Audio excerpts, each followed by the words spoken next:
नमस्कार, आप देख रहे हैं देश की बात। मैं हूं राजश्री आपके साथ। और यदि मैं आपसे पूछूं कि इस देश में आप सबसे ज्यादा इस वक्त क्या चाहते हैं, तो जाहिर सी बात है कि आपका एक ही जवाब होगा कि किसी भी तरह से पेट्रोल, डीजल और एलपीजी गैसों की कीमत कम हो जाए, महंगाई कम हो जाए और अच्छे दिन आ जाए। लेकिन ऐसा हो नहीं पा रहा। लगातार बढ़ती कीमतों के बीच आज प्रधानमंत्री नरेंद्र मोदी ने कुछ कोशिशें की हैं या करते हुए दिखे हैं।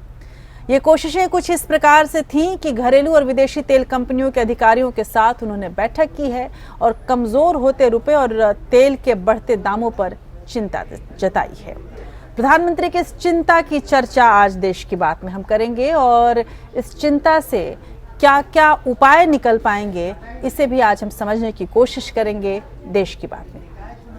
इस चिंता का सीधा सीधा असर आने वाले चुनाव पर भी पड़ सकता है। 2019 में है चुनाव हालांकि अभी, लेकिन इसके पहले ही कुछ अहम राज्य हैं जहां पर चुनाव होने वाले हैं। हालांकि उन राज्यों ने अपने अपने तरीके से वहां पेट्रोल और डीजल की कीमतों को कम करने की घोषणा की है। कहीं वैट को खत्म किया गया है, कहीं अन्य तरह की राहतें दी गई हैं। लेकिन हम आपको बताएंगे कि यहाँ पर भी क्या स्थिति है। और उधर विपक्ष की यदि बात करें तो कांग्रेस अध्यक्ष राहुल गांधी मध्य प्रदेश में आज दौरे करते दिखे और इन अपने दौरे और रैलियों के जरिए न सिर्फ उन्होंने शिवराज सिंह चौहान पर निशाना साधा है, बल्कि प्रधानमंत्री मोदी को भी एक तरह से निशाने पर लिया है और अजेय होने के तिलिस्म को भी वो तोड़ देना चाहते हैं। प्रधानमंत्री मोदी अभी तक अजेय, अजात शत्रु साबित होते आए हैं और ऐसे में राहुल गांधी उनको लगातार चुनौती देते हुए दिखना कम से कम जरूर चाह रहे हैं। आज उन्होंने कैसे प्रधानमंत्री मोदी को किसान विरोधी बताया है और कैसे उन्हें मेहुल चोस्की से जोड़ा है और कैसे उन्हें नीरव मोदी से जोड़ा है, अनिल अंबानी से जोड़ा है, ये तो आपको दिखाएंगे। और साथ ही आज राहुल का वो शक्ति प्रेम भी दिखा है। माँ दुर्गा के दरबार में रहे, माँ पीताम्बरा देवी के दरबार में रहे हैं और एक के बाद एक राहुल पर ये विपक्षी कह रहे हैं कि वो सॉफ्ट हिंदुत्व की ओर रुख कर रहे हैं। तो क्या ये भी सॉफ्ट हिंदुत्व था या फिर एक तरह की खास उनकी जो भक्ति थी वो दिखा है आज मध्य प्रदेश में, इसकी हम तुलना करेंगे। और साथ ही हम आपको बताएंगे कि मध्य प्रदेश में वो कौन सा संगठन है जो चुनाव में बीजेपी की मुश्किलें बढ़ा सकता है। कांग्रेस किसी भी तरह से बीजेपी की मुश्किलें बढ़ाना चाह रही है, लेकिन कांग्रेस वाकई कितना मुश्किलें बढ़ा पाएगी और क्यों इस संगठन से बीजेपी को डर लग रहा है, इसका भी पूरा एक विस्तृत जानकारी आपके सामने रखेंगे। एक तरफ राहुल गांधी के ऊपर आरोप लग रहा है कि वो सॉफ्ट हिंदुत्व की ओर जाना चाह रहे हैं, वहीं दूसरी तरफ कांग्रेस के ही एक बड़े नेता हैं शशि थरूर। उन्होंने मंदिर पर एक बयान देकर अलग से विवाद पैदा कर दिया। हालांकि अपने बयान से वो वापस भी हो गए और उन्होंने कहा कि ये उनका निजी वक्तव्य है, ये उनका निजी बयान है, इसे पार्टी लाइन से अलग देखा जाना चाहिए। लेकिन ये बयान क्या था और इससे वाकई कांग्रेस की नीतियों पर और रीतियों पर कितना फर्क पड़ेगा, ये हम समझेंगे। योगी आदित्यनाथ और रूपाणी आज मिले हैं, गुजरात के मुख्यमंत्री, और दोनों ने ही मिलकर स्टैचू ऑफ लिबर्टी के तौर पर जो बनाया गया है सरदार पटेल की मूर्ति, स्टैचू ऑफ यूनिटी की चर्चा की है। उसके लिए बुलावा देने के लिए रूपाणी साहब आए थे लखनऊ में, लेकिन उत्तर भारतीयों को जिस तरह से सताया गया है गुजरात में, उस पर बहुत ज़्यादा रूपाणी कम से कम प्रेस कॉन्फ्रेंस में बोलते हुए नजर नहीं आया। हालांकि उन्होंने ये ज़रूर कहा कि उत्तर भारतीयों की सुरक्षा की जिम्मेदारी वो रखेंगे, लेकिन अभी तक जो घटनाएं हुई हैं उस पर कोई खास सफाई नहीं दे पाए रूपाणी। इसकी भी चर्चा आज हम देश की बात में करेंगे। सफाई की बात चल रही है, मानहानि की बात चल रही है, अदालत की बात चल रही है। तो मीटू कैंपेन जो है अब अदालत के दरवाजे में पहुंच चुका है। वहां पर एमजे अकबर अदालत पहुंचे हैं। उनके खिलाफ जिस महिला ने सबसे पहले आरोप लगाया है उसके खिलाफ वो अदालत का दरवाजा खटखटा चुके हैं, कानूनी रास्ता आप अपना चुके हैं। मीटू कैंपेन के बहाने हम ये भी समझने की कोशिश करेंगे कि क्या वाकई ये महिला हक में उठी हुई आवाज़ है या मूल समस्याओं को भटका देने की एक कोशिश है, या फिर इसको कुछ इस तरह से लिया जाना चाहिए कि आने वाले दिनों में उन महिलाओं को जिनकी वाकई जिन्हें ज़रूरत है इस तरह के आज़ादी की, उन महिलाओं की आज़ादी कहीं ना कहीं इस शोशेबाजी में, इस शोर शराबे में गुम होकर रह जाएगी, ये देखेंगे आज हम। और साथ ही जिन महिलाओं ने आवाज़ उठाई भी है उनकी कानूनी सैंक्टिटी जिसको बोला जाए वो क्या है, कानूनी रास्ता क्या होगा, उन महिलाओं के पास क्या है और जिन पर आरोप लगा है उनके पास कानूनी रास्ता क्या है, ये भी देश की बात में आज हम समझने की कोशिश करेंगे।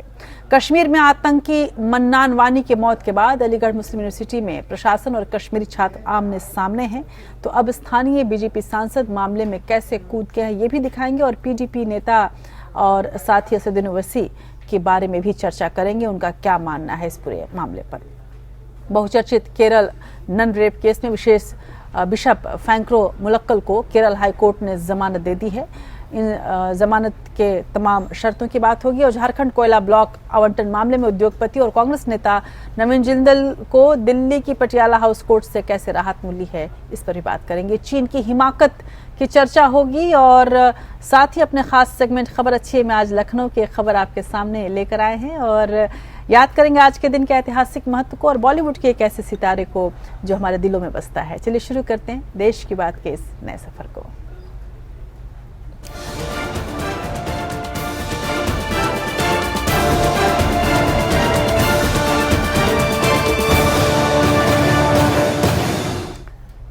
साल खत्म होने को है, त्योहारों का मौसम शुरू हो चुका है और महंगाई आसमान छूने लगी है। पेट्रोल, डीजल और एलपीजी की लगातार बढ़ती कीमतों के बीच प्रधानमंत्री नरेंद्र मोदी ने घरेलू और विदेशी तेल कंपनियों के अधिकारियों के साथ आज बैठक की। प्रधानमंत्री ने पेट्रोल और डीजल की बढ़ती कीमतों पर चिंता जताते हुए तेल उत्पादक देशों को कच्चे तेल की कीमतें नीचे लाने के लिए जरूरी उपाय करने की सलाह दी है। पीएम मोदी ने चेतावनी दी है कि महंगे क्रूड ऑयल की वजह से वैश्विक विकास पर गलत असर पड़ सकता है। बैठक में सऊदी अरब के ऊर्जा मंत्री खालिद अल फलीह भी शामिल थे। इस बैठक में प्रधानमंत्री ने देश के तेल कंपनियों के अधिकारियों को भी तय योजनाओं को सही तरीके से क्रियान्वित न करने पर फटकार लगाई है और कहा है कि आम जनता के दुखों का कारण वो अधिकारी ही हैं।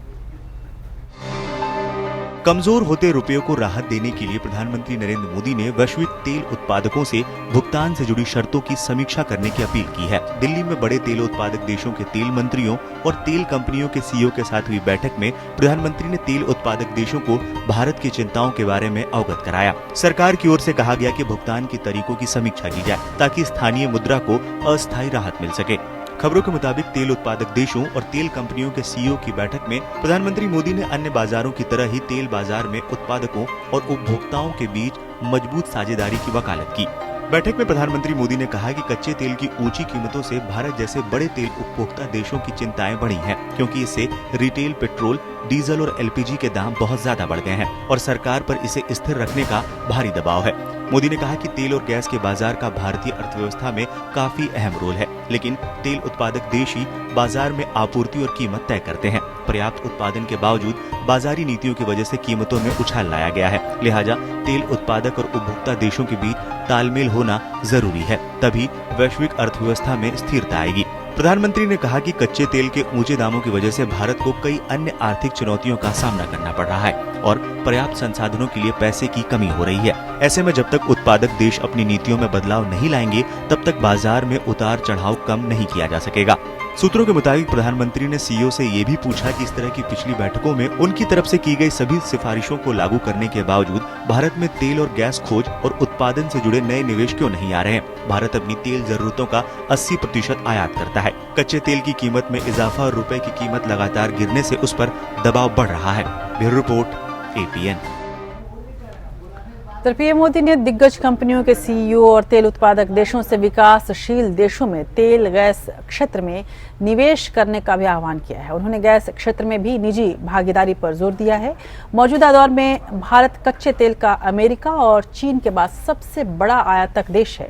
पिछले 2 महीने से कच्चे तेल की कीमतें 82 से 86 डॉलर प्रति बैरल के बीच हैं, जो पिछले 4 साल के उच्चतम स्तर पर हैं। तेल की मार से रुपया भी लुढ़क कर $1 के मुकाबले 74 रुपए के करीब पहुंच गया है, जो अपने आप में एक रिकॉर्ड है। उधर पेट्रोल और डीजल की कीमतों में अगस्त महीने से ही लगातार बढ़ोतरी जारी है।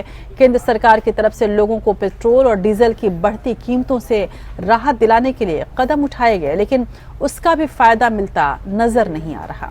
सिर्फ 10 दिन में ही डीजल पर 2.5 रुपए की कटौती हवा हो गई। केंद्र सरकार की ओर से आम जनता को राहत देने के लिए पेट्रोल डीजल की कीमतों में दी गई राहत बेकार नजर आ रही है। मोदी सरकार की ओर से दी गई राहत 10 दिन भी नहीं टिक पाई। सरकार की ओर से पेट्रोल डीजल पर की गई 2.5 रुपए की कमी 10 दिन बाद ही नाकाफी नजर आई। बीते 10 दिनों में डीजल करीब 2 रुपए 53 पैसे प्रति लीटर महंगा हो गया है। वहीं पेट्रोल करीब 1 रुपए 25 पैसे प्रति लीटर महंगा हुआ है। 5 अक्टूबर को 2 रुपए 50 पैसे की कमी के बाद डीजल की कीमतों ने 10 दिन की कटौती की बराबरी कर ली है। 5 अक्टूबर को कटौती के बाद डीजल दिल्ली में 72 रुपए 95 पैसे प्रति लीटर, कोलकाता में 74 रुपए 80 पैसे प्रति लीटर, मुंबई में 77 रुपए 45 पैसे प्रति लीटर और चेन्नई में 77 रुपए 11 पैसे प्रति लीटर हो गया था। लेकिन 15 अक्टूबर को डीजल दिल्ली में 75 रुपए 46 पैसे प्रति लीटर, कोलकाता में 77 रुपए 32 पैसे प्रति लीटर, मुंबई में 79 रुपए 14 पैसे प्रति लीटर और चेन्नई में 79 रुपए 79 पैसे प्रति लीटर हो गया। हम पब्लिक पे फर्क पड़ रहा है, हम छोटे आदमी के लिए फर्क पड़ रहा है। आम पब्लिक को परेशानी हो रही है। 2 रुपए घटाते हैं तो फिर उसके बाद अगले दिन बढ़ भी जाते हैं। सोमवार को भी ईंधन के दाम बढ़े हैं। आज दिल्ली में पेट्रोल के दाम तो नहीं बढ़े हैं, लेकिन डीजल की कीमत 8 पैसे बढ़ी है। सोमवार को दिल्ली में 1 लीटर पेट्रोल की कीमत 82 रुपए 72 पैसे प्रति लीटर हो गई है। डीजल की बात करें तो ये भी 8 पैसे महंगा हुआ है। इस बढ़त के साथ ये 75 रुपए 46 पैसे प्रति लीटर हो गया है। मुंबई की बात करें तो यहाँ पर आपको 1 लीटर पेट्रोल 88 रुपए 18 पैसे प्रति लीटर मिल रहा है। वहीं डीजल यहाँ पर 79 रुपए 11 पैसे के स्तर पर पहुँच गया है। देश की आर्थिक राजधानी में डीजल की कीमतों में 9 पैसे की बढ़ोतरी हुई है। हालांकि पेट्रोल का दाम कल के ही स्तर पर बना हुआ है। मोनिका शर्मा, एपीएन। और इन बढ़ती कीमतों से सबसे ज्यादा तनाव यदि दलों को, चाहे वो सत्ता पक्ष हो या विपक्ष हो, सबसे ज्यादा तनाव यदि कुछ है तो वो है कि इन बढ़ती कीमतों का असर आने वाले चुनाव पर जरूर पड़ेगा। जहां सत्ता पक्ष ये समझ पा रहा है कि किसी भी तरह से इन कीमतों को किसी तरह से काबू में लाया जाए और चुनावों पर से इसका असर हटा दिया जाए, वही विपक्ष इसको भुनाने की पूरी कोशिश कर रहा है। और उसके पहले यदि हम बात करें अगले महीने शुरू होने वाले 5 राज्यों के विधानसभा चुनावों की, तो मध्य प्रदेश में इस बार राहुल गांधी पूरा वक्त दे रहे हैं। लगातार दौरे और रैलियों के जरिए वो न सिर्फ शिवराज सिंह को सत्ता के सिंहासन से हटा देना चाहते हैं, बल्कि पीएम मोदी के अजेय होने के तिलिस्म को भी तोड़ देना चाहते हैं। यही कारण है कि राहुल गांधी अपनी हर रैली में गांव, गरीब, युवा, किसान और महिला अपराधों का न सिर्फ जिक्र कर रहे हैं, बल्कि मोदी सरकार पर हर मोर्चे पर फेल होने का आरोप भी लगा रहे हैं। दरअसल एक वजह यह भी है कि राहुल गांधी को ये पता है कि प्रधानमंत्री मोदी और शिवराज सिंह चौहान में सब कुछ ठीक ठाक नहीं चल रहा। शिवराज सिंह चौहान ये पूरी लड़ाई अपने कंधों पर लड़ रहे हैं और शिवराज सिंह चौहान के इतने लंबे समय के शासन के बाद राहुल गांधी को एक मौका दिख रहा है कि शायद वहां पर अब मतदाताओं की नाराजगी होगी और वो कांग्रेस की ओर झुकेंगे। इसीलिए प्रधानमंत्री मोदी तो उनके निशाने पर है ही, शिवराज सिंह चौहान को भी वो हमेशा लपेटे में लेते रहते हैं, लेकिन बड़ा निशाना प्रधानमंत्री मोदी भी हैं, क्योंकि यदि मध्य प्रदेश में कांग्रेस आगे बढ़ती है तो राहुल के सर पर सेहरा भी होगा और आने वाले दिनों में कांग्रेस के लिए ये एक बहुत बड़ी जीत साबित हो सकती है। हालांकि अभी दिल्ली दूर है। मध्य प्रदेश के सियासी रण में राहुल गांधी प्रधानमंत्री मोदी पर लगातार शब्दों की बाण चला रहे हैं। अपनी चुनावी रैली में एक बार फिर कांग्रेस अध्यक्ष ने किसानों की कर्ज माफी का मुद्दा उठाया। राहुल ने कहा कि किसानों की कर्ज माफी को लेकर उन्होंने प्रधानमंत्री से मुलाकात की थी, लेकिन उन्होंने एक शब्द भी नहीं कहा। मोदी सरकार देश के चुनिंदा पूंजीपतियों का लाखों करोड़ कर्ज तो माफ कर सकती है, लेकिन किसानों की बात आते ही उसकी बोलती बंद हो जाती है। नरेंद्र मोदी जी की सरकार ने पिछले 4 सालों में हिंदुस्तान के सबसे अमीर 15-20 उद्योगपतियों का 3,50,000 करोड़ रुपया माफ किया है। अगर आप चाहते हैं तो उनका कर्जा माफ कीजिए, मगर हिंदुस्तान के किसान का भी कर्जा माफ कर दीजिए। कोई बड़ी बात नहीं, 3.5 लाख आपने उनका माफ किया है। पूरे हिंदुस्तान में 70,000 करोड़ रुपए से कर्जा माफ हो जाएगा। राफेल डील, माल्या और नीरव मोदी का जिक्र कर राहुल गांधी ने मोदी सरकार को कटघरे में खड़ा किया और कहा कि विजय माल्या और नीरव मोदी देश को हजारों करोड़ का चूना लगाकर भाग गए, लेकिन मोदी सरकार सोती रही। किसानों का वोट बैंक साधने के लिए कांग्रेस अध्यक्ष ने सत्ता में आने पर कर्ज माफी का वादा किया। पूरे देश में मनरेगा चलाने के लिए 35,000 करोड़ रुपए लगते हैं। एक मनरेगा नीरव मोदी ले गया, एक मनरेगा अनिल अंबानी ले गया, आधा नरेगा विजय माल्या ले गया। ये किसका पैसा है? ये आपका पैसा है भाइयों बहनों, किसानों का पैसा है। मैंने सीधा बोल दिया है, जैसे ही मध्य प्रदेश में, और हमारे सब नेता अच्छी तरह सुन लीजिए, जैसे ही मध्य प्रदेश में कांग्रेस पार्टी की सरकार आएगी, वैसे ही मध्य प्रदेश के किसान का कर्जा माफ हो जाएगा। पिछले साल मंदसौर में किसानों का बड़ा आंदोलन हुआ था। इस आंदोलन में कई किसानों की मौत हुई थी। पूरी घटना के बाद शिवराज सरकार बैकफुट पर आ गई थी। बीजेपी सरकार की कोशिश जहां डैमेज कंट्रोल की है, तो वहीं कांग्रेस इस बार किसानों को अपने पाले में लाने के लिए पूरा दमखम लगा रही है। Bureau report, APN. उधर कांग्रेस की ओर से मध्य प्रदेश में जहां उसके सर्वोच्च नेता राहुल गांधी ने कमान संभाली है, वहीं बीजेपी की तरफ से पार्टी अध्यक्ष और चुनावी रणनीतिकार अमित शाह मैदान में हैं। प्रधानमंत्री मोदी की एंट्री अभी बाकी है। मध्य प्रदेश के 2 दिन के दौरे के अंतिम दिन अमित शाह रीवा में थे।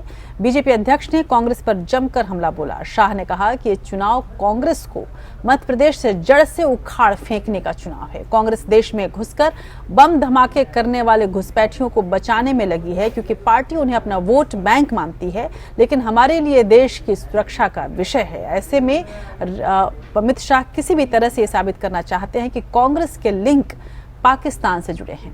उधर कांग्रेस अध्यक्ष राहुल गांधी ने मध्य प्रदेश में दतिया में मां पीताम्बरा शक्तिपीठ पर पूजा अर्चना की। इस देवी स्थल पर आने वाले गांधी परिवार के वो तीसरे सदस्य हैं। इससे पहले यहां इंदिरा गांधी और राजीव गांधी आए थे।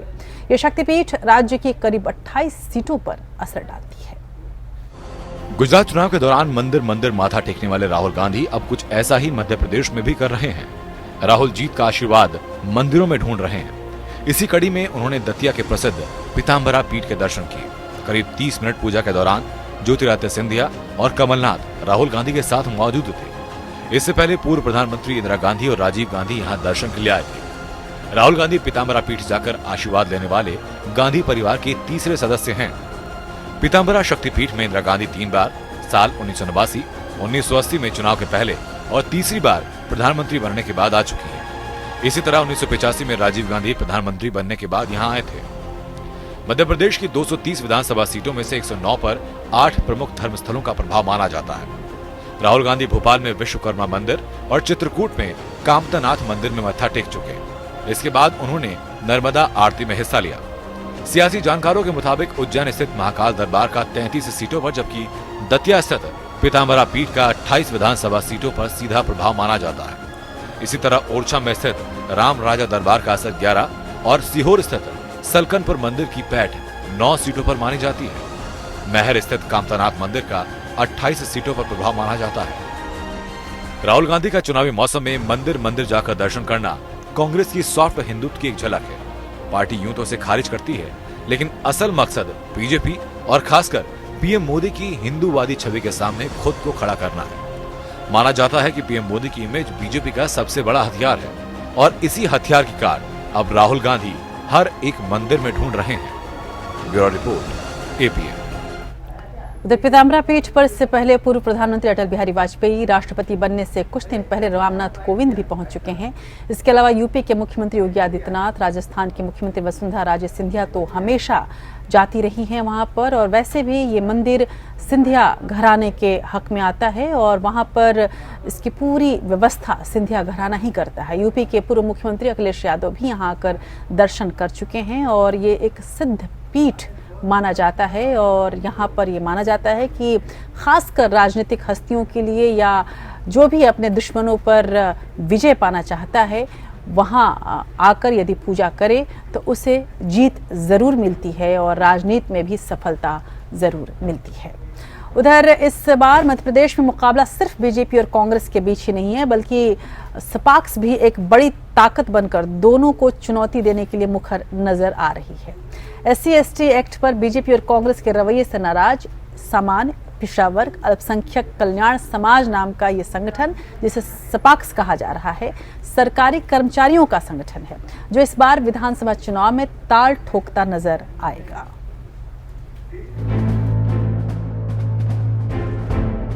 पिछले 15 साल के मुकाबले इस बार मध्य प्रदेश में शिवराज सिंह चौहान को सबसे कड़ा मुकाबला मिल रहा है। न सिर्फ कांग्रेस पूरे दमखम के साथ शिवराज की सत्ता उखाड़ फेंकने के लिए जी तोड़ मेहनत कर रही है, बल्कि सपाक्स की एंट्री से भी बीजेपी की मुश्किलें बढ़ गई हैं। सपाक्स यानी सामान्य, पिछड़ा वर्ग, अल्पसंख्यक कल्याण समाज, इस नाम का इस सरकारी कर्मचारियों का संगठन बीजेपी और कांग्रेस के सामने चुनावी मैदान में ताल ठोकता नजर आएगा। SC/ST एक्ट पर सुप्रीम कोर्ट के फैसले को पलटने के बाद मध्य प्रदेश में हुए सवर्ण आंदोलन के पीछे यही संगठन था। सपाक्स काफी लंबे समय से सवर्ण और गैर आरक्षित वर्ग के कर्मचारियों को संगठित कर रहा है। सपाक्स समाज पार्टी ने राज्य की सभी 230 सीटों पर चुनाव लड़ने का ऐलान किया, तो बीजेपी ने भी सवर्ण वोटरों को रिझाने के लिए दांव पेंच लगाने शुरू कर दिए। दिक्कत सिर्फ बीजेपी के लिए नहीं है, सपाक्स से कांग्रेस को भी बीजेपी के बराबर खतरा है, लिहाजा कांग्रेस भी इसकी काट के लिए गुणा गणित लगाने में जुट गई है।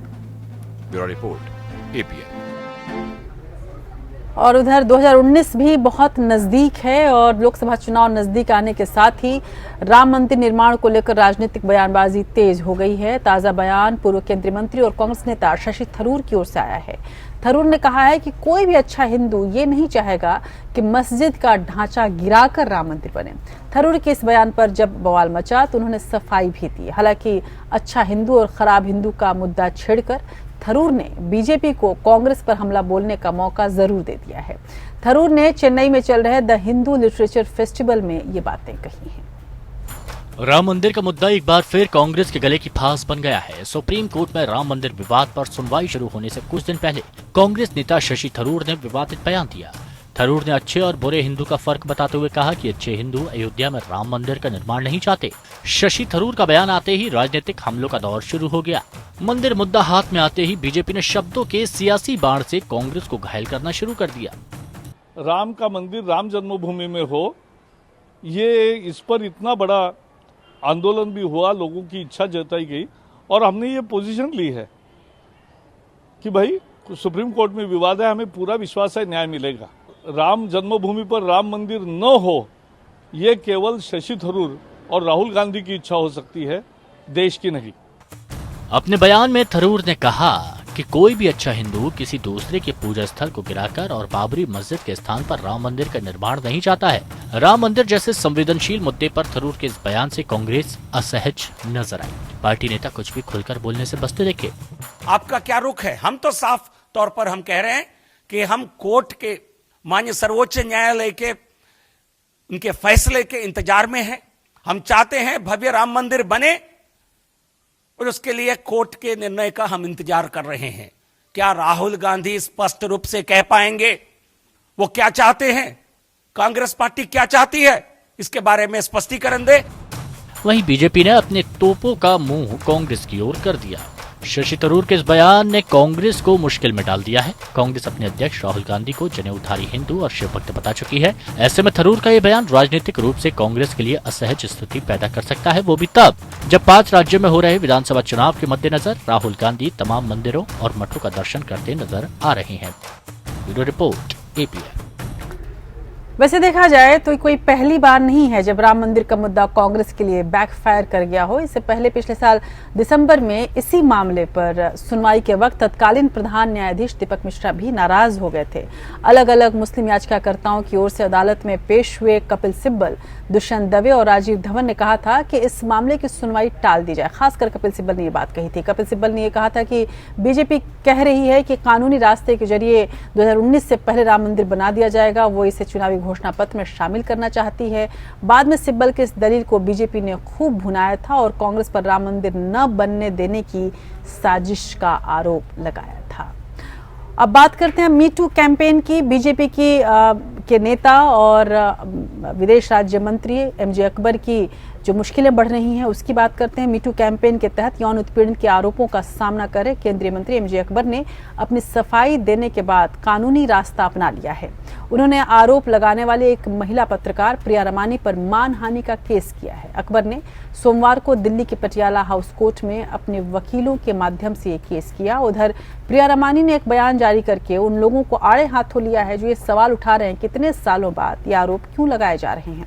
रमानी ने एमजे अकबर के कदम की भी आलोचना की है। वहीं दूसरी ओर फिल्म अभिनेता आलोक नाथ की पत्नी ने आरोप लगाने वाली विनीता नंदा से ₹1 का हर्जाना मांगा है। विदेश राज्य मंत्री एमजे अकबर पर 1 दर्जन से ज्यादा महिला पत्रकारों ने यौन उत्पीड़न के आरोप लगाए। एमजे अकबर ने अपने खिलाफ ये मुहिम शुरू करने वाली महिला पत्रकार प्रिया रमानी के खिलाफ दिल्ली के पटियाला हाउस कोर्ट का दरवाजा खटखटाया है। एमजे अकबर ने आईपीसी धारा 499 और 500 के तहत आपराधिक मानहानि का केस दर्ज कराया है। याचिका में कहा गया कि उन पर लगाए गए आरोपों से न केवल उनकी बदनामी हुई बल्कि सालों की कड़ी मेहनत के बाद स्थापित सामाजिक और राजनीतिक प्रतिष्ठा को भी ठेस पहुंची है। अकबर ने याचिका में ये भी कहा कि ये सब एजेंडा से प्रेरित है। याचिका में एमजे अकबर ने 6 गवाहों का भी जिक्र किया। केंद्रीय मंत्री ने law firm Karanjawala and company के जरिए पत्रकार प्रिया रमानी पर केस दर्ज करवाया। हालांकि खुद वकील करंजावाला के खिलाफ एक महिला वकील ने भी यौन शोषण का आरोप लगाया है। आईपीसी की धाराओं के तहत दोषी पाए जाने पर 2 साल की सजा का प्रावधान है। रविवार को नाइजीरिया के आधिकारिक दौरे से लौटने के बाद एमजे अकबर ने सफाई दी थी और इस्तीफे की मांग को नजरअंदाज करते हुए कहा था कि उनके खिलाफ आरोप झूठे और निराधार हैं। उन्होंने आरोप लगाने वाली महिलाओं के खिलाफ कार्रवाई करने की बात भी कही थी। हालांकि इस बारे में उनके वकील ने सवालों का जवाब नहीं दिया। सर कुछ बोलेंगे?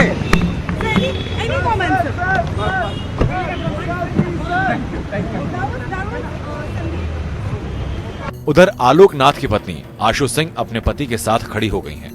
उन्होंने टीवी सीरियल लेखिका और निर्देशका विनीता नंदा से बतौर हर्जाने ₹1 की मांग की है। आलोकनाथ की पत्नी ने कोर्ट में अपील की कि वो पुलिस को जांच के आदेश दें।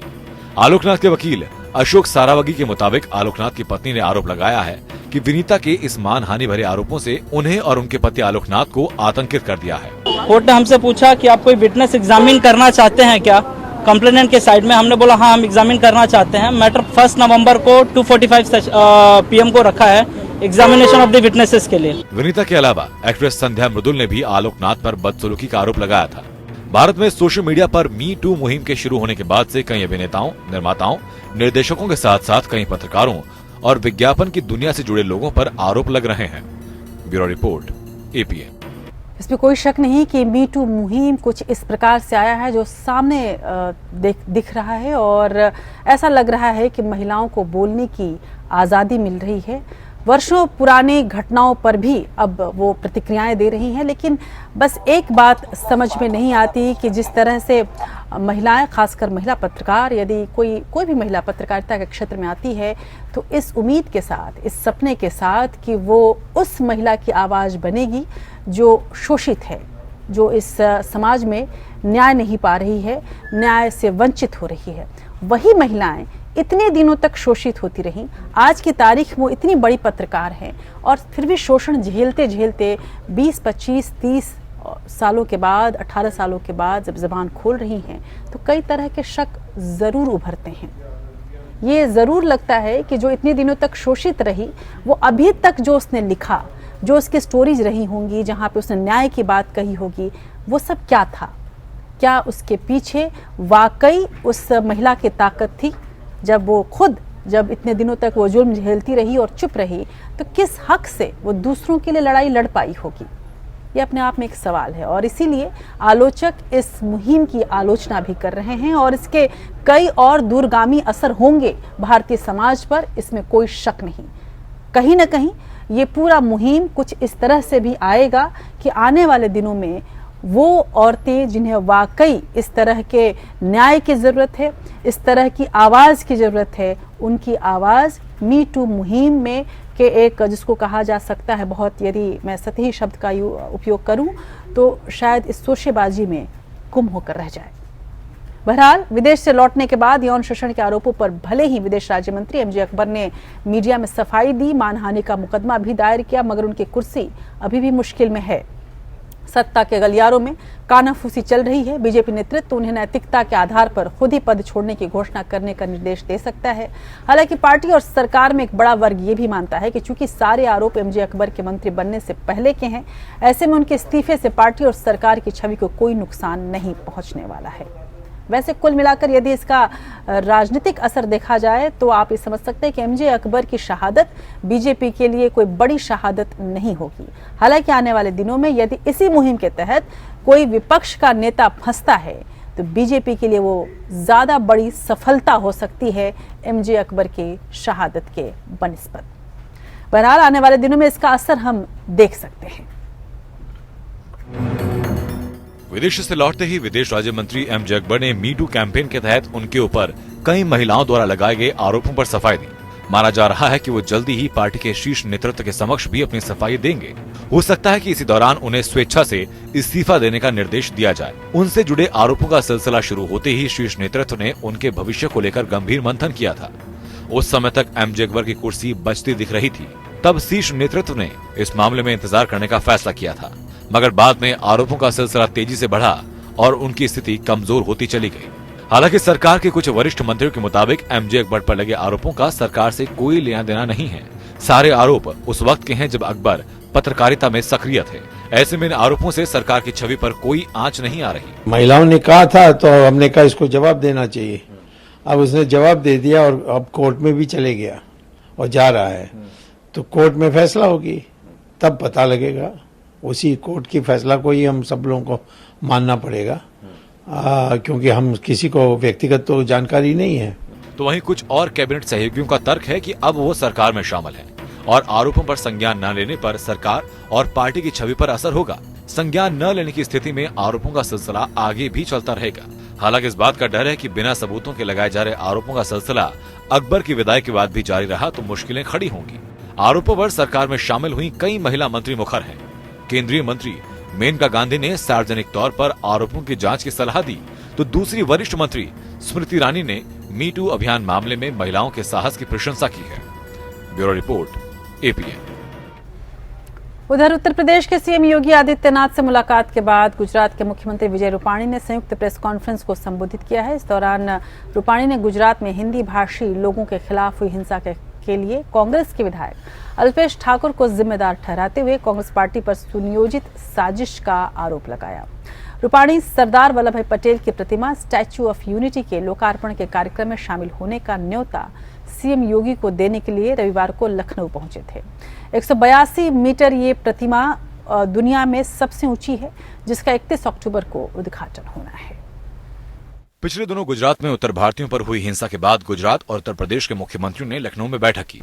इस मौके पर गुजरात के मुख्यमंत्री विजय रूपाणी ने कहा कि उत्तर भारतीयों पर हमला कांग्रेस की सुनियोजित साजिश थी। ये सब इसीलिए किया गया ताकि 31 अक्टूबर को होने वाली दुनिया की सबसे ऊंची सरदार पटेल की मूर्ति के कार्यक्रम में व्यवधान पैदा हो। रूपाणी के मुताबिक 700 से भी ज्यादा लोगों को गिरफ्तार किया गया। गुजरात के सीएम रूपाणी ने भड़काऊ भाषण मामले में कांग्रेस के विधायक अल्पेश ठाकुर के खिलाफ भी कानूनी कार्रवाई के संकेत दिए।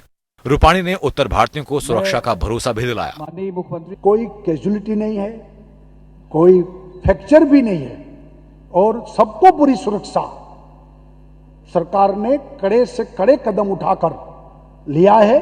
और आपके माध्यम से मैं कह रहा हूं कि जितने गुजरात में नॉन गुजराती रह रहे हैं उन सब की सुरक्षा की जिम्मेवारी हमारी सरकार की है और हम सब उनमें कटिबद्ध है। ये जो उन्होंने भाषण किए हैं उसका हम लीगली सब हमारा चल रहा है और उसमें से जो बातें आएगी उसके आधार पर हम आगे बढ़ेंगे। गुजरात के मुख्यमंत्री विजय रूपाणी सीएम योगी को 31 अक्टूबर को स्टैच्यू ऑफ यूनिटी के अनावरण का न्योता देने आए थे। 182 मीटर ऊंची सरदार पटेल की प्रतिमा दुनिया में सबसे ऊंची है।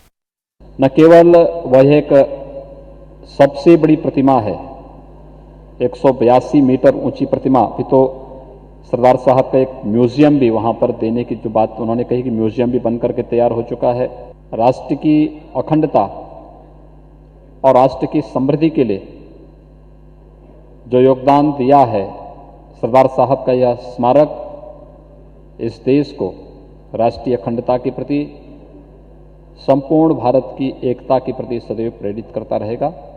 उधर गुजरात से उत्तर प्रदेश और बिहार के लोगों को निकाले जाने के विरोध में सीएम ऑफिस के पास कांग्रेस कार्यकर्ताओं ने काले गुब्बारे उड़ाकर विरोध दर्ज कराया। मामले में पुलिस ने कुछ कार्यकर्ताओं को गिरफ्तार किया।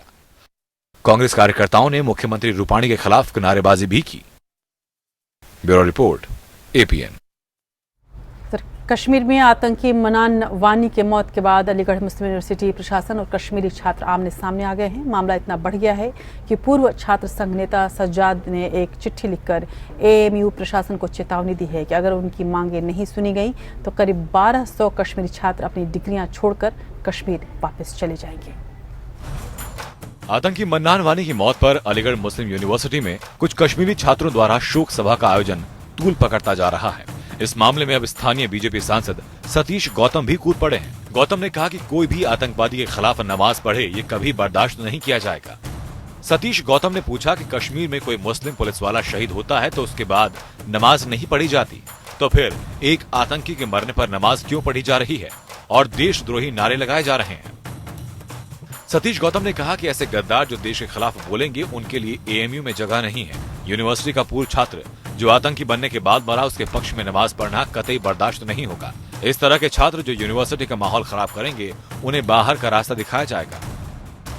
उन्होंने कहा कि हिंदुस्तान का खाते हो और हिंदुस्तान के खिलाफ नारे लगाते हो। जब पाकिस्तान में रहोगे तब पता चलेगा कि हिंदुस्तान और पाकिस्तान का फर्क क्या है। इस मामले में 2 छात्रों को निलंबित किया गया है। आतंकी मन्नान वानी कभी एएमयू का छात्र था लेकिन पढ़ाई छोड़कर आतंकी बन गया। कश्मीर में उसके मारे जाने के बाद एएमयू के कैनेडी हॉल में कुछ कश्मीरी छात्रों ने मन्नान वानी के लिए शोक सभा रखी थी। आरोप है कि इस शोक सभा में देश विरोधी नारे भी लगे, जिसके बाद 7 छात्रों के खिलाफ एफआईआर दर्ज हुई, जिनमें से 2 के खिलाफ नामजद और एक अज्ञात छात्र के खिलाफ देशद्रोह का केस दर्ज हुआ। अलीगढ़ यूनिवर्सिटी के सम्मान और मान और जो शान है उसको कायम रखने की जिम्मेदारी स्टूडेंट्स की भी है और जो फैकल्टी है उसकी भी है। अब ये तो एक्सेप्टेबल किसी को नहीं होगा कि आप किसी भी आतंकवादी का वहाँ पर जश्न मनाइए। वहाँ पर कुछ हुआ नहीं है और इसको ज़रूरी है कि गवर्नमेंट इसका नोट ले और ये बच्चे पढ़ने आए हैं, इनको समझाएं और हमारा काम ये है कि इनको हम समझाएं, इनसे इनकी बात सुने और इस मसले को मैं पूरी यकीन के साथ कह सकता हूँ कि अच्छी तरीके से बातचीत करने से मसला खत्म हो जाएगा। यूनिवर्सिटी प्रबंधन ने भी 9 छात्रों को नोटिस भेजकर जवाब मांगा। तो वहीं एएमयू छात्र संघ के पूर्व नेता सज्जाद सुभान का दावा है कि छात्र कश्मीर में हालात पर चर्चा के लिए इकट्ठा हुए थे। ऐसे में जिन 2 छात्रों पर केस हुआ वो वापस लिए जाएं, नहीं तो 1200 कश्मीरी छात्र अपनी डिग्रियां छोड़कर कश्मीर वापस चले जाएंगे। हालांकि सज्जाद के दावे के उलट एएमयू के पूर्व छात्र संघ अध्यक्ष फैजुल हसन ने माना कि शोक सभा हुई थी। यूनिवर्सिटी प्रशासन और पुलिस दोनों अपने स्तर पर मामले की जांच कर रहे हैं। Bureau report, APN. तो अलीगढ़ विश्वविद्यालय में शोधक छात्र से हिजबुल मुजाहिदीन का आतंकी बनने मन्नान वानी के मारे जाने के बाद कश्मीरी छात्रों द्वारा नमाज जनाजा पढ़ने की कोशिश में देशद्रोह का केस दर्ज होने पर सियासत गरमाई। जम्मू कश्मीर के पूर्व मुख्यमंत्री महबूबा मुफ्ती ने केंद्र से मामले में हस्तक्षेप करने की मांग करने के साथ साथ कहा है कि छात्रों को अपने साथी को याद करने का पूरा हक है। छात्रों की आवाज दबाने के परिणाम अच्छे नहीं होंगे। महबूबा मुफ्ती ने आगे लिखा है कि छात्रों को अपने सहपाठी जो कि कश्मीर में लगातार हिंसा का पीड़ित हो उसे याद करने के लिए सजा देना गलत होगा। अब देखते हैं नेशनल टॉप 5 खबरें और उसके बाद लेंगे छोटा सा ब्रेक के बाद देश की बात को आगे बढ़ाएंगे। अब केंद्रीय विश्वविद्यालयों के एमफिल और पीएचडी कोर्स में दाखिला लेने के लिए विद्यार्थियों को इंटरव्यू पैनल की दया पर निर्भर नहीं रहना पड़ेगा। मानव संसाधन विकास मंत्रालय यूजीसी के 2016 के एक नियम में बदलाव करने वाली है। इस नियम के तहत प्रवेश परीक्षा में छात्र को 70 अंक तक मिलेंगे, जबकि बाकी के 30% अंक इंटरव्यू में मिलेंगे। वर्तमान में लिखित परीक्षा से अभ्यर्थी सिर्फ इंटरव्यू के लिए ही योग्य हो पाता है। देश के पूर्व प्रधानमंत्रियों की याद में भव्य म्यूजियम का निर्माण किया जाएगा। नई दिल्ली के 3 मूर्ति भवन परिसर में इसका निर्माण लगभग 270 करोड़ रुपए की लागत से किया जाएगा। इस म्यूजियम में ऐसी तकनीक का इस्तेमाल किया जाएगा कि लोगों को लगे कि वो वास्तव में अपने पूर्व के प्रधानमंत्रियों से मिल रहे हैं। निर्माण कार्य का शुभारंभ संस्कृति मंत्री महेश शर्मा और शहरी विकास मंत्री हरदीप सिंह ने किया। इस म्यूजियम को इस तरह का लुक दिया जाएगा कि आकृति में अशोक चक्र जैसा दिखे। उत्तराखंड में निकाय चुनाव की घोषणा कर दी गई है। राज्य चुनाव आयोग ने प्रेस कॉन्फ्रेंस कर नगर निगम चुनाव की घोषणा कर दी। प्रदेश में 18 नवंबर को नगर निगम चुनाव कराए जाएंगे और 20 नवंबर को नतीजे आएंगे। उत्तराखंड में 7 नगर निगम, 39 नगर पालिका और 38 नगर पंचायतों में चुनाव संपन्न होंगे। सबरीमाला मंदिर में 10 से 50 साल की महिलाओं को एंट्री देने के सुप्रीम कोर्ट के फैसले का विरोध बढ़ता जा रहा है। केरल में इसको लेकर जगह जगह भगवान अयप्पा के भक्त प्रदर्शन कर रहे हैं। दूसरी ओर एनडीए ने भी इस मुद्दे को लपक लिया है और इसी कड़ी में आज केरल सचिवालय के सामने बड़ा विरोध प्रदर्शन हुआ। इस कारोबारी हफ्ते के पहले दिन शेयर बाजार ने सपाट शुरुआत की, लेकिन दिन के कारोबार के दौरान इसने रफ्तार पकड़ी। इसकी बदौलत सोमवार को बाजार बढ़त के साथ बंद होने में कामयाब रहा। सोमवार को सेंसेक्स 132 अंकों की बढ़त के साथ बंद हुआ। निफ्टी भी 40 अंकों की बढ़त के साथ बंद हुआ। नेटफ्लिक्स, अमेजॉन प्राइम जैसे ऑनलाइन टीवी और फिल्म प्लेटफॉर्म पर दिखाई जाने वाली सामग्री पर रोक की मांग को लेकर दिल्ली हाईकोर्ट में एक जनहित याचिका दाखिल की गई है। दिल्ली हाईकोर्ट इस याचिका पर अब 14 नवंबर को सुनवाई करेगा। नेटफ्लिक्स, अमेजॉन प्राइम जैसे ऑनलाइन टीवी और फिल्म प्लेटफॉर्म पर दिखाई जाने वाली सामग्री को नियंत्रित करने की मांग वाली याचिका पर दिल्ली हाईकोर्ट सुनवाई करने को राजी हो गया है। जस्टिस फॉर राइट्स नाम के एक एनजीओ की ओर से दायर जनहित याचिका में दावा किया गया है कि नियमों की कमी की वजह से ये प्लेटफॉर्म पूरी तरह से अश्लील, धार्मिक रूप से वर्जित और अनैतिक कंटेंट दिखा रहे हैं। इस याचिका में यह भी आरोप लगाया गया है कि ऐसे ऑनलाइन प्लेटफॉर्म पर पेश होने वाली सामग्री में भारतीय दंड संहिता, इंफॉर्मेशन टेक्नोलॉजी एक्ट, महिलाओं की अभद्र छवि पेश करने के बारे में एक्ट जैसे कई प्रावधानों का उल्लंघन किया जा रहा है। याचिकाकर्ता के मुताबिक इस बारे में इसी साल अगस्त में सूचना और प्रसारण मंत्रालय में दाखिल आरटीआई से मिली जानकारी के मुताबिक आईटी अधिनियम की धारा 79 के तहत ऐसी सामग्री पर रोक की जिम्मेदारी बिचौलियों की है। एनजीओ ने कोर्ट से अनुरोध किया है कि वो नियम बनने तक अंतरिम राहत के तौर पर नेटफ्लिक्स, अमेजन जैसे ऑनलाइन प्लेटफॉर्म पर रोक लगाए, साथ ही वो तत्काल इन पोर्टल से कानूनी रूप से प्रतिबंधित सामग्री हटवाने के लिए आदेश दे। हाईकोर्ट इस मामले पर 14 नवंबर को सुनवाई करेगा।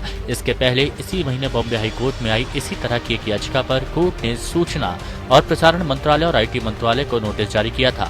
कुछ दिनों पहले एक याचिका में जब ये दावा किया गया था कि नेटफ्लिक्स के वेब शो सेक्रेट गेम्स के कुछ डायलॉग से एक पूर्व प्रधानमंत्री का अपमान हुआ है, तो कोर्ट ने इस पर कोई कार्रवाई करने से इनकार कर दिया था। Bureau report, APN. उधर बहुचर्चित केरल नन रेप केस में बिशप फ्रैंको मुलक्कल को केरल हाईकोर्ट ने आज जमानत दे दी। हाईकोर्ट ने कहा कि फिलहाल फ्रैंको की गिरफ्तारी मुद्दा नहीं है। इस मामले में हो रही जांच पर संतुष्टि जताते हुए कोर्ट ने कहा कि चूंकि ये एक पुराना मामला है, इसलिए जांच में समय लगेगा और आरोपी को जेल में डालने से बड़ा मुद्दा उसे दी जाने वाली अंतिम सजा है। हालांकि जमानत के साथ कोर्ट ने कई शर्तें भी लागू की हैं। जमानत देते हुए कोर्ट ने कहा कि बिशप केरल में दाखिल नहीं हो सकेंगे। इसके अलावा उन्हें अपना पासपोर्ट भी कोर्ट में जमा कराना होगा। 6 अक्टूबर को केरल की एक अदालत ने बिशप फ्रैंको मुलक्कल की न्यायिक हिरासत 20 अक्टूबर तक बढ़ा दी थी। कोर्ट ने बिशप फ्रैंको मुलक्कल को 19 अक्टूबर को जांच टीम के सामने पेश होने का नोटिस दिया है। उधर पीड़ित के समर्थन में उतरी ननों ने अदालत की टिप्पणी पर निराशा जताई है। इससे पहले हाईकोर्ट ने फ्रैंको की जमानत याचिका को खारिज कर दिया था, जिसके बाद आरोपी बिशप ने एक बार फिर से जमानत के लिए केरल हाईकोर्ट का सहारा लिया था। उन्होंने अपनी नई याचिका में कहा था कि पुरानी याचिका के वक्त अभियोजन ने जो आपत्तियां की थी वो अब नहीं है। उधर पीएम नरेंद्र मोदी और चीन के राष्ट्रपति शी जिनपिंग के बीच अगले महीने मुलाकात हो सकती है। भारत में चीन की राजदूत लुओ झाओहुई ने ये जानकारी साझा की है। दोनों नेता अगले महीने एक कार्यक्रम में हिस्सा लेने अर्जेंटीना जा रहे हैं, जहां मोदी और जिनपिंग की मुलाकात हो सकती है और शायद तब इस तरह की हिमाकतों पर बात भी हो। अब देखते हैं खबर अच्छी है। लखनऊ में सांप्रदायिक सौहार्द की अनोखी मिसाल सामने आई है। यहाँ एक मुस्लिम परिवार की तीसरी पीढ़ी रामलीला का मंचन कर रही है। साल 1972 में राजधानी लखनऊ की एक तहसील बख्शी के तालाब में रामलीला की शुरुआत की गई थी और तब से ये परंपरा चल रही है। बख्शी का तालाब में होने वाली रामलीला में आधे से ज्यादा किरदार मुस्लिम समुदाय के हैं। यहाँ की रामलीला हिंदू मुस्लिम एकता की मिसाल है। रामलीला के निर्देशक साबिर खान हैं, जो 12 साल से अभिनय भी कर रहे हैं। साबिर अब तक जनक, रावण, कुंभकर्ण, विश्वामित्र के किरदार निभा चुके हैं। इस बार वो राजा दशरथ की भूमिका में हैं। कुरान भी पढ़ता हूँ क्योंकि वो हमारा धर्म है। मैं अपने धर्म में नमाज भी अदा करता हूँ और इस रामलीला में कहीं कोई चीज की त्रुटि न हो, इसलिए मैं रामायण भी पढ़ता हूँ। मुस्लिम किरदारों द्वारा रामलीला का किरदार निभाने की परंपरा साल 1972 से चली आ रही है, जब बख्शी का तालाब में रामलीला शुरू करने की पहल की गई। इसका श्रेय भी एक मुस्लिम शख्स को ही जाता है। रामलीला के निर्देशक साबिर के बेटे सलमान, अरबाज और शेर खान भी रामलीला में बढ़ चढ़ कर हिस्सा लेते हैं और विभिन्न किरदार अदा करते हैं। इस बार राम का किरदार निभा रहे सलमान सिर्फ 20 साल के हैं, जबकि लक्ष्मण बने अरबाज 18 साल के हैं। मेरी दूसरी पीढ़ी है। इससे पहले मेरे पिताजी इसमें कई वर्षों से करते आ रहे हैं। मैं इसमें 10 साल से राम का रोल कर रहा हूँ। पहले बचपन का रोल करता था, अब बड़े राम का रोल कर रहा हूँ। मैं जब 9 साल का था तब से छोटे राम का रोल कर रहा हूँ और आज भी करता हूँ। बख्शी का तालाब में रामलीला शुरू करने के पीछे भी कहानी है। लोगों को इसका मंचन देखने के लिए कई किलोमीटर दूर तक जाना पड़ता था, जिसके बाद फैसला किया गया कि बख्शी का तालाब में ही रामलीला की शुरुआत की जाए। सामाजिक समरसता और सौहार्द की सीख देती यह रामलीला अद्भुत है। Bureau report, APN। और अब बात करते हैं आज के दिन के ऐतिहासिक महत्व की।